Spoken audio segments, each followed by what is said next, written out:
Hi friends, welcome back to Whiskey and Wit. I'm Whitney and today's video is another Christmas Dollar Tree DIY, so stay tuned. So as you can see, it's beginning to look a lot like Christmas here at my house, and DIY crafts are no exception. Today's video is a DIY for this sign.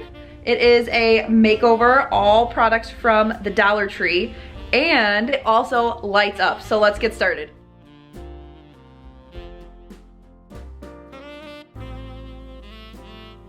The supplies I used were this sign and this bag from the Dollar Tree, these bright white lights, some twine, some Mod Podge, and a foam brush. So this first step is totally optional, but I took some sandpaper and really roughed up the sign. I wanted to get those little pieces of glitter off so I wasn't dealing with it as I was DIYing. That did the trick, and I dumped it in the garbage.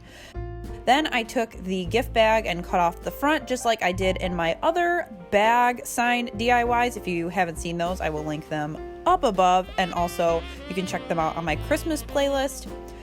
Then I cut off the Happy Holidays so that I could fit it, because I wasn't able to fit all of it, and just Happy at the bottom wasn't going to work either. So I marked it out with a pencil so I knew where to cut. And once I cut everything out, I trimmed off the remnants of that Happy at the bottom. And then I painted the portion of the sign that was going to stick out white, so it just blended in with the snow and then you wouldn't be able to tell. Once that was dry, I took some Mod Podge and put it down. This is the Mod Podge you can buy just at the Dollar Tree, good old Mod Podge, and stuck down my car image. I wanted to make sure that all of those little slats for the wood matched up, and once all of your edges are pushed down, you're going to take the Mod Podge and do another layer over the top so it seals. You're also going to want to make sure that you smooth out anything with your fingers, and you could stop just right there. That sign would be super gorgeous just as it is, but I wanted to take it up a notch. So I recruited my husband to put some holes with a drill through the sign for me. I did the front headlight, center of the wreath.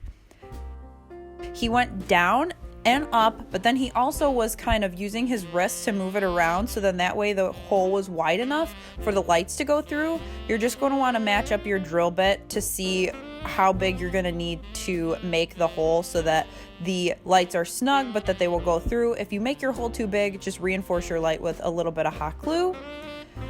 So next I went through and planned out which light should go where. You want things to be tight, but you don't want to have it be pulling too much from one hole to the other. If you need to skip a light, do so, because if not, it's going to pop right out if you have it pulled too taut. But I just kind of played around with it. You kind of had to push, and I did a little twisting to get it to fit in there, but now those guys are pretty snug, which is nice, so they're not going to pop out. Then to make do with the holes that were left over from the gift bag, we just put holes there, so then that way I could use those as the new hanging holes for the sign.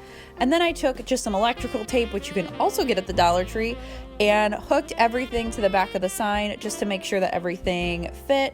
I like the electrical tape, but I would reinforce that also with some hot glue. I love the vintage vibe of this sign, and with the light up action, you would not guess that it came from the Dollar Tree.